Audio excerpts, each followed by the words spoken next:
Good morning, everyone. My name is Ashish Handa, and the topic of today's discussion is poison approximation. तो आज इस video में हम सीखेंगे कि पॉइजन अप्रोक्सीमेशन कब यूज़ करना है, कैसे यूज़ करना है और कौन कौन सी ऐसी प्रॉब्लम्स होंगी जिसमें हम पॉइजन अप्रोक्सीमेशन का यूज़ करेंगे। तो आप इस वीडियो में एंड तक बने रहिए, आपको पॉइजन अप्रोक्सीमेशन पूरा समझ में आ जाएगा।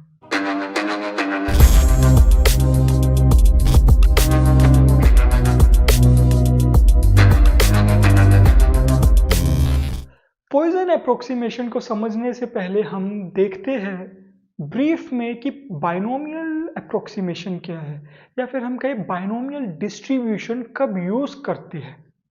तो बाइनोमियल डिस्ट्रीब्यूशन को यूज़ करते वक्त हम दो चीज़ों का ध्यान रखते हैं कि जो पॉसिबल आउटकम्स है वो दो ही होने चाहिए, आइदर सक्सेस और आइदर फेलियर, और जो नंबर ऑफ ट्रायल्स है वो फिक्स होने चाहिए।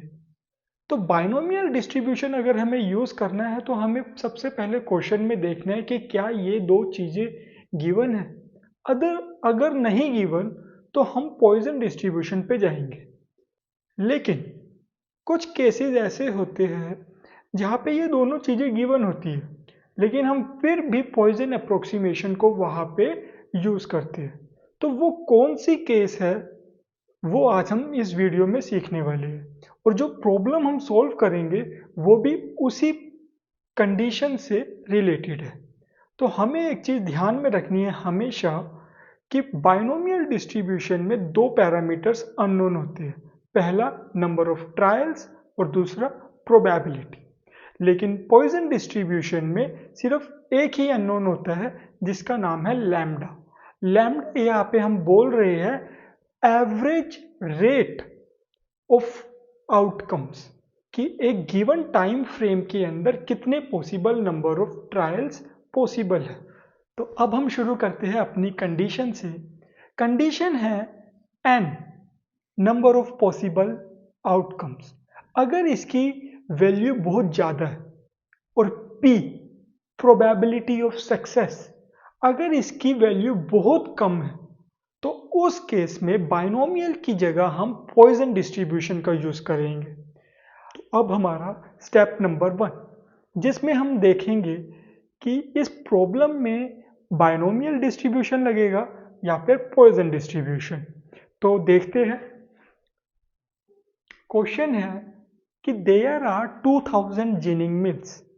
तो 2000 जेनिंग मिल्स है और जो प्रोबेबिलिटी है आग लगने की वो है 0.001।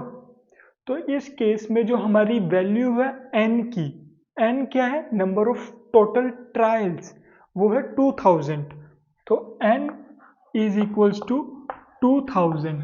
और जो p है प्रोबेबिलिटी, और प्रोबेबिलिटी किस चीज की, आग लगने की प्रोबेबिलिटी, वो कितनी है 0.001। तो p यहाँ पे है हमारा। अब मैंने आपको कहा था कि अगर n की वैल्यू बहुत ज़्यादा हो और p की वैल्यू बहुत कम हो, तो उस केस में बाइनोमियल डिस्ट्रीब्यूशन को छोड़कर हम पॉइजन डिस्ट्रीब्यूशन को यूज़ करेंगे। तो ये जो प्रॉब्लम है पॉइजन डिस्ट्रीब्यूशन की है, ना कि बाइनोमियल डिस्ट्रीब्यूशन की। लेकिन मैं यहाँ पे आपको एक चीज़ और बताऊंगा कि अगर आप इस क्वेश्चन में बाइनोमियल डिस्ट्रीब्यूशन भी अप्लाई करोगे तो जो आंसर आएगा वो सेम आएगा, लेकिन उसको सोल्व करना कंपेयर टू पॉइजन डिस्ट्रीब्यूशन थोड़ा टफ हो जाएगा। तो उसकी कैलकुलेशन इजी हो, इस वजह से हम बाइनोमियल की जगह पॉइजन डिस्ट्रीब्यूशन का यहाँ पे यूज़ करेंगे। तो अब स्टार्ट करते हैं हमारा स्टेप नंबर 2। तो स्टेप नंबर 2 में हम सबसे पहले सीखेंगे कि पॉइजन डिस्ट्रीब्यूशन का जो फॉर्मूला है वो क्या है, और उसके अंदर जो पैरामीटर्स यूज हुए हैं उन पैरामीटर्स को हम क्या बोलते हैं। तो सबसे पहले मैं फॉर्मूला लिखता हूँ, उसके बाद हम शुरू करते हैं। तो ये फॉर्मूला जो है ये है पॉइजन डिस्ट्रीब्यूशन का फॉर्मूला। तो सबसे पहले ई एक कांस्टेंट है जिसकी वैल्यू है 2.71। इसको हम यूलर्स कांस्टेंट भी बोलते हैं। उसके बाद हम बात करते हैं लैम्डा की। लैम्डा है average rate of trials with in a given interval. इसका मतलब क्या हुआ कि एक गिवन इंटरवल के अंदर कितने नंबर ऑफ ट्रायल्स पॉसिबली हुए हैं, उसका एवरेज लैम्डा है।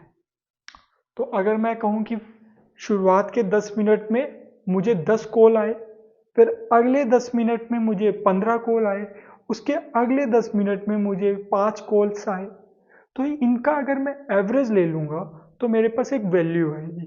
तो जो वो average of number of phone calls है इन अ इंटरवल ऑफ 10 मिनट्स, वो मेरा लैम्डा है। तो अब हम बात करते हैं इस x की कि ये x क्या है। जैसे अभी क्वेश्चन में गिवन था कि what is the probability that exactly 3 ginning mill will suffer with fire, तो उसके अंदर जो वो 3 था, that 3 would be our x। जैसे सेकंड केस में क्या गिवन था कि what is the probability that at least 2 will suffer from fire, तो उसके अंदर जो हमारा x होगा वो क्या होगा, 2 and more than 2, 2, 3, 4 and up to 2000। तो ये जो है हमारा x है। तो हम धीरे धीरे अगले स्टेप्स में आपको और ज़्यादा क्लियर होगा कि x की वैल्यू क्या है, बट अभी आप ये समझिए कि x वो वैल्यू है जिसकी प्रोबेबिलिटी हमें कैलकुलेट करनी है। तो x वुड बी, तो ये हमारा पॉइजन डिस्ट्रीब्यूशन का फॉर्मूला था, उसके अंदर जो गिवन पैरामीटर्स थे ई लैम्डा x वो ये थे। अब हम अपना क्वेश्चन दोबारा से देखेंगे और उस क्वेश्चन में पता लगाएंगे कि लैम्डा और x की वैल्यू क्या है।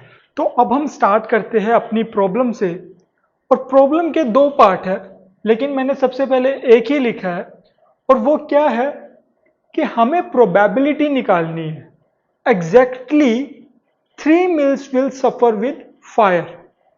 तो 3 जिनिंग मिल्स में आग लगे उसकी प्रोबेबिलिटी क्या होगी।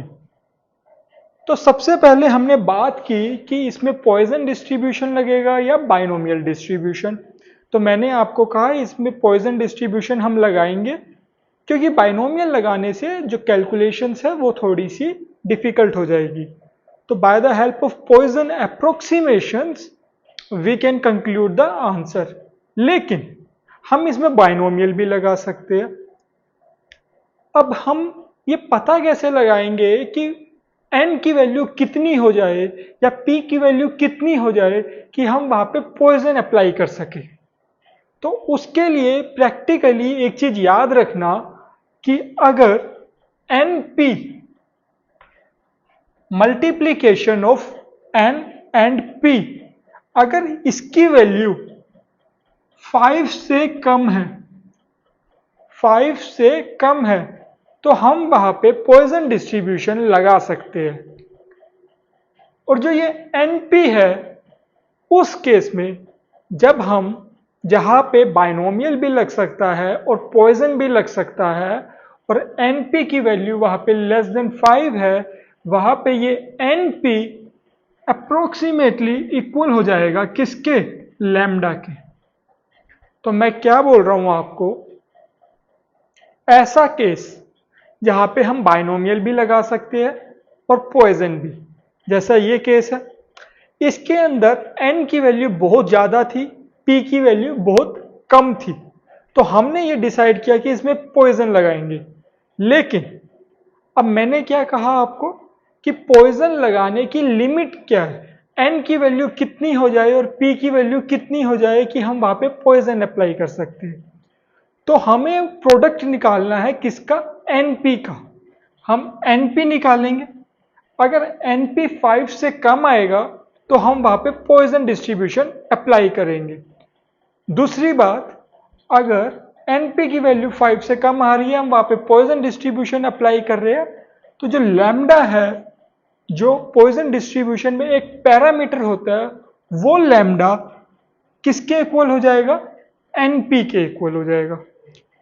तो हम आगे देखते हैं, आपको धीरे धीरे समझ में आएगा कि कैसे मैं क्या आपको समझाना चाह रहा हूं, और नेक्स्ट स्टेप्स में आपको और ज्यादा क्लियर हो जाएगा।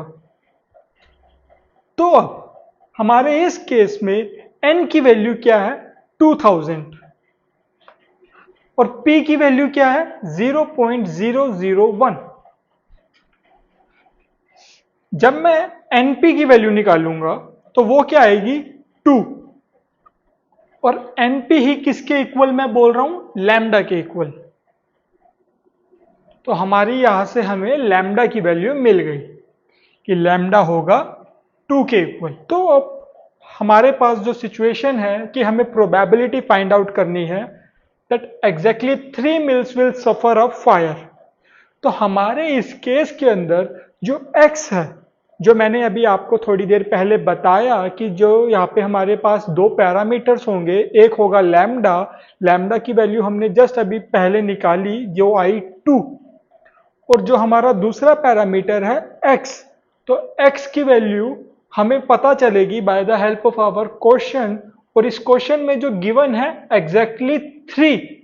तो जो ये 3 है ये हमारी x की वैल्यू है।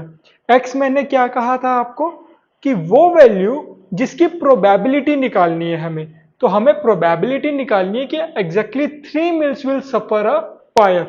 तो इस केस में x की वैल्यू क्या होगी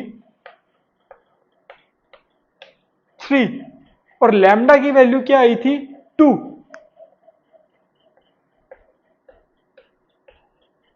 तो हमने अब सब काम कर लिया है, बस अब हमें bye the help of calculator values निकालनी है।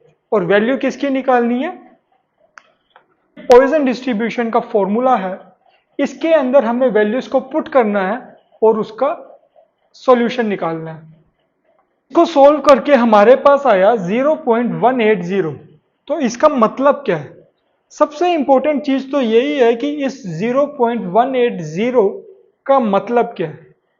इसका मतलब है अगर मैं इसको 100 से मल्टीप्लाई कर दूं तो मेरे को परसेंटेज मिल जाएगा, और वो क्या होगा, तो वो होगा हमारे पास 18%।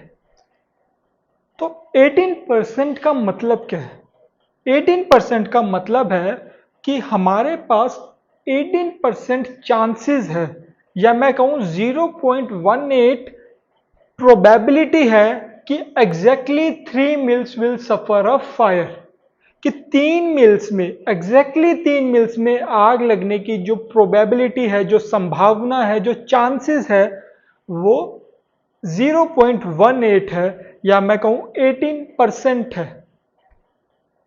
अब इसी तरह हम दूसरे क्वेश्चन पे आते हैं, जो इसका दूसरा पार्ट था, अब वो सोल्व करते हैं। तो अब हमारे सिमिलर क्वेश्चन का जो दूसरा पार्ट है वो क्या है कि मोर देन 2 जिनिंग मिल्स, कि 2 से ज्यादा जिनिंग मिल में आग लगने की क्या संभावना है, क्या प्रोबेबिलिटी है, क्या चांसेस है। तो पिछले क्वेश्चन की तरह ही सबसे पहले हमें दो चीजें निकालनी है। पहला लैम्डा, लैम्डा हम निकाल चुके हैं जो NP, lambda is equals to NP, और उसकी वैल्यू आई थी 2। अब हमें निकालना है x, कि x क्या होगा।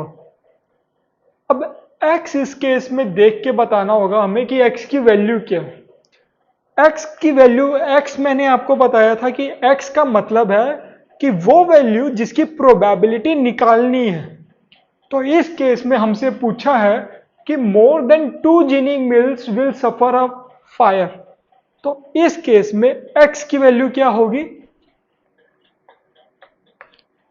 3, 4, 5, 6 एंड अप टू 2000।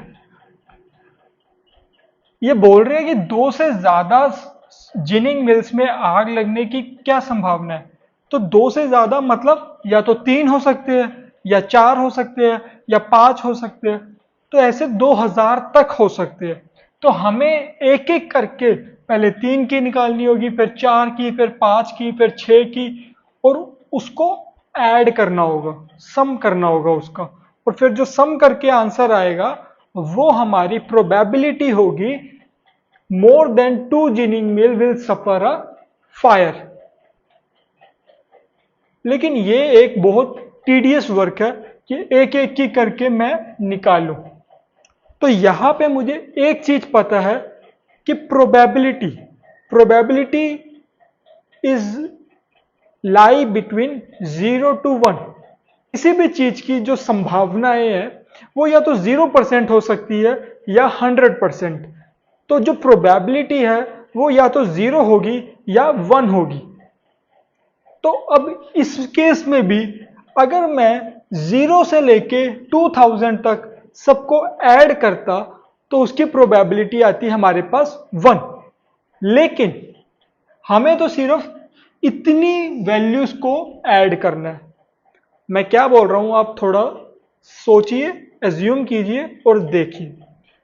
अगर मैं प्रोबेबिलिटी निकालता कि x इज इक्वल्स टू 0 की, फिर मैं प्रोबेबिलिटी निकालता x इज इक्वल्स टू 1 की, फिर मैं निकालता x इज इक्वल्स टू 2 की, फिर मैं निकालता x इज इक्वल्स टू 3 की, और मैं निकालता रहता इसी तरह total x is equals to 2000 तक की। तो जब मैं ये सबको ऐड करता तो उसका आंसर आता 1। तो इसको मैं लिख सकता हूं 1। लेकिन हमें निकालना क्या है? हमें निकालना है 3, मतलब यहां से यहां तक। तो इस चीज को मैं बोल रहा हूं y। जस्ट एक पैरामीटर दे दिया y, तो मैंने इस चीज को बोल दिया y। ये y हमें निकालना है। उसके बाद जो ये चीज है 0 1 2, अब ये 3 चीजें हैं। यहां पे x की वैल्यू 0 है, यहां x की वैल्यू 1 है, या x की वैल्यू 2 है। अब इसकी प्रोबेबिलिटी हम निकाल सकते हैं bye the help of Poisson formula, जो हमने सिमिलर तरीके से पिछले केस में भी निकाला। इधर भी वो अप्लाई करेंगे और उसकी वैल्यू निकाल लेंगे। तो मैं आपको करके दिखाता हूं कैसे। ये 1 एज इट इज यहां रहेगा। अब यहां पे x की वैल्यू है 0 और लैम्डा की वैल्यू थी 2। तो पुट करता हूं वैल्यू को। तो ये वैल्यू मैंने पॉइसन डिस्ट्रीब्यूशन में पुट की, x की वैल्यू और लैम्डा की वैल्यू, तो ये आया। सिमिलर तरीके से मैं इसमें भी पुट करूंगा और इसमें भी पुट करूंगा। अब इसको सोल्व करेंगे। तो सोल्व करने के बाद आंसर क्या आएगा, मैं डायरेक्टली लिख रहा हूं। आप कैलकुलेटर का यूज भी कर सकते हो और bye the help of hand calculation भी आप लिख सकते हो। तो इन तीनों टर्म्स को सोल्व करने के बाद मेरे पास आया 0.675। ये y वैल्यू हमें निकालनी थी, y को मैंने एज इट इज रखा, और लेफ्ट हैंड साइड हमारे पास 1 था, 1 को एज इट इज रखा। अब मैं शिफ्ट कर रहा हूं, सिंप्लीफाई कर रहा हूं। आप इतना सब जानते ही है, तो ध्यान से देखिए। तो अब हमारे पास आया y इज इक्वल टू 0.325। तो ये y इज इक्वल टू 0.325 क्या आया, इसको समझना बहुत ज्यादा जरूरी है। इसका मतलब है कि जो प्रोबेबिलिटी है मोर than 2 ginning mill will suffer a fire, वो कितनी है 0.325। वो कैसे? क्योंकि मैंने क्या कहा कि मोर देन 2, तो मोर देन 2 में 3 आ सकता है, 4 आ सकता है और अप टू 2000 आ सकता है। इसके बीच में कुछ भी आ सकता है। तो इस वजह से हमने ये सारी की सारी कैलकुलेट की, और इसको कैलकुलेट करने के बाद हमारे पास जो y आया वो 0.325 आया। तो हम इसको ये भी बोल सकते हैं कि 32.5% चांसेस है कि मोर देन 2 जिनिंग मिल में आग लग सकती है, आग लगने की संभावनाएं है। तो मुझे लगता है कि पॉइजन डिस्ट्रीब्यूशन में अब आपको कोई इशू नहीं होगा। लैम्डा एक्स कैसे कैलकुलेट करना है, उसको कैसे सोल्व करना है, फॉर्मूला में कैसे वैल्यूज पुट करनी है, आपको समझ में आया होगा। और इसी तरह से और अच्छी तरह से अगर आपको अपने कॉन्सेप्ट बिल्डअप करने हैं तो देखते रहिए हमारा यूट्यूब चैनल। Thank you.